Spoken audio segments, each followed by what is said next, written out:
Joan Collins said age is just a number. It's totally irrelevant. Unless, of course, you happen to be a bottle of wine. Welcome to Over 50 So What, where age is just a number and a few of us might be partial to a good bottle of wine. This show brings you important info for living a fun, quality life as long as possible. And today we kick off with learning more about the different aspects of heart failure. This can happen at any age, however, you are more prone to experience this later in life. Have you occasionally thought you might like to try your hand at acting? Or maybe there's some other aspect of live productions which appeal to you. We visit the Mordialloc Community Theatre Company to find out more. After the break, get ready to be energised with the 5-minute fitness segment, which will get you going for the day. It's easy and it's fun.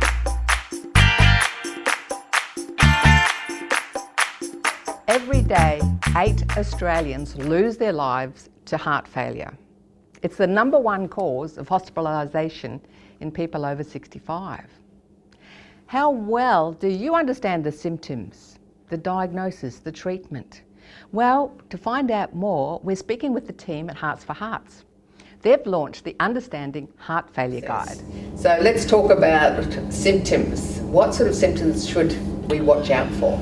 Okay, so for patients with heart failure, it's often fairly non-specific. They feel a bit tired, maybe a bit breathless, their ankles are a bit swollen, and they often think, oh, I'm just getting older, I'm just slowing down. And often that's what the GPs think as well. So basically what we're trying to say to people is, look, if you've got symptoms like that, fatigue, breathlessness, a bit of ankle swelling, there could be your heart. Get you checked out early, and if you have got those symptoms and it is due to your heart, if we treat you early, we'll stop the disease progressing, we'll stop you needing to go to hospital, and we'll make you feel a lot better. And people often say they just feel so much better with treatment because they just assumed they were getting old and didn't do anything about it. What are people who don't have symptoms? Because sometimes their first symptom is a heart attack. Yeah, well that's very true for heart attack. For heart attack, maybe 30% of people, the first time they is a problem is when they drop dead, so that's worrying. This next 30% is when they have a heart attack. They have no symptoms before and suddenly develop a heart attack. And about a third, they get chest pains with exercise that lead up to having a heart attack. So basically our goal is to identify the people who are at risk and to stop the ones who have a heart attack without any warning signs or drop dead without warning signs. So we really try and identify risk, and then high risk people, and that's high cholesterol, high blood pressure, diabetes, smoking, and family history is a really strong driver of risk of heart attack. So someone watching today, they're all going to be over 50, and as you get older, your risk factor rises with age. And they go to a GP, they ask them for a cardiac risk assessment? Is that what they can do? Yeah, so that's what we're encouraging, and GPs to do a cardiovascular risk assessment on all patients as they get older. The things that you evaluate are the blood pressure, gender, diabetes, smoking, the 2 types of cholesterol, the total cholesterol and HDL cholesterol, and basically put that into a series of numbers that have been worked out to say your risk will be low, medium or high. In many people, the strongest risk factor they have for having heart disease is their age, and obviously we can't do anything about that. But stopping smoking, treating cholesterol, treating blood pressure, treating diabetes reduces the risk of heart disease developing, and we're really pushing people to have those evaluations to identify these issues and to treat them appropriately to reduce the risk as people get older. So you've got the cardio risk assessment, but then you've also got the calcium score. Can you tell us what happens with that? Sure. So the calcium score is particularly helpful in middle-aged to young older people, because as we get older, we all get calcium in our arteries, and the more calcium we have, the greater the risk of having heart disease or heart attack develops. It's often best used in, say, a person who's, say, 50 or 60, who comes to say, my father had a heart attack at 60, my cholesterol is 6.5, should I be on cholesterol medication?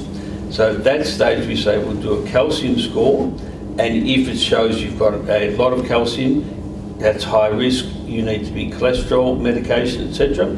If the arteries are pristine with no calcium, you say, look, it's not so important, you go on cholesterol medication at this stage. So it helps to stratify the risk of people having heart disease and what therapy is appropriate for them. Well, how do you find out your calcium score? It's a test that's available. Unfortunately, at the present time, it's not funded through the government, so it costs about $200. Oh. It's a CT scan, so you don't have injections, you don't have needles, you just lie on an X-ray table for about 15 minutes. They take the X-rays and then give you a score at the end of it, and the score has been validated to say if you've got zero calcium, very low risk, very high risk, etc. So it gives you an indication of your risk from the calcium.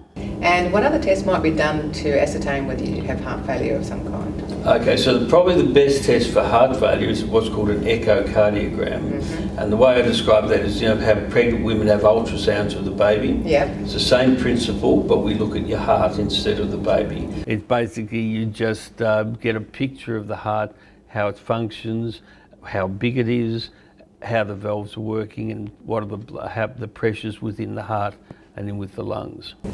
Can you give us a snapshot of what atrial fibrillation is and what heart valve disease is? Sure.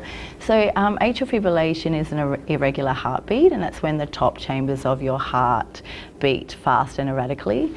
And so when that happens, blood isn't pumping around the body as well as it should, and that can lead to stroke, heart failure, and also dementia.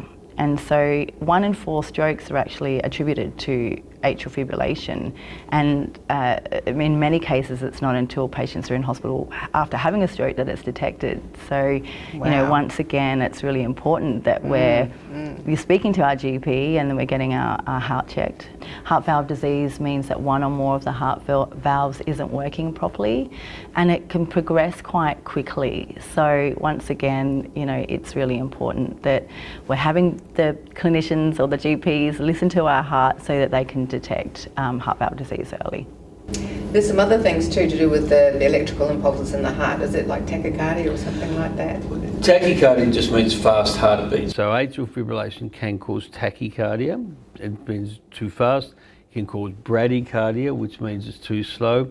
But there are also other diseases of the conducting system, not atrial fibrillation, where perhaps you might need a pacemaker if your heart's too slow, where you might need what's called an ablation if it's too fast. And so there's a whole lot of various cardiac disorders that really unfortunately get more prevalent as you get older. Tanya, what key things would you like to leave with the viewer today?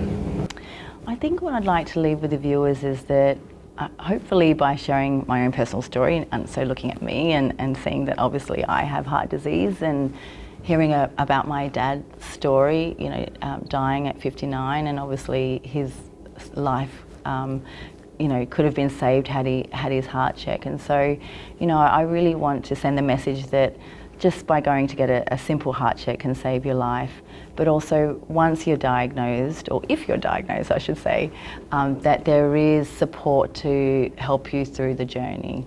Now, how do people get the guide and how do people find out more? So you can go to our website, which is heartsforheart.org.au, and all of our resources are free and can be downloaded there. Awesome. Thanks so much for your time, Tanya. It's a pleasure. Thanks for watching our TV show. Be sure to hit subscribe and then you'll never miss an episode. Jump on Facebook, join our group, get in on the fun, fitness, wellness and inspiration. I'm Carol, over 50. So what?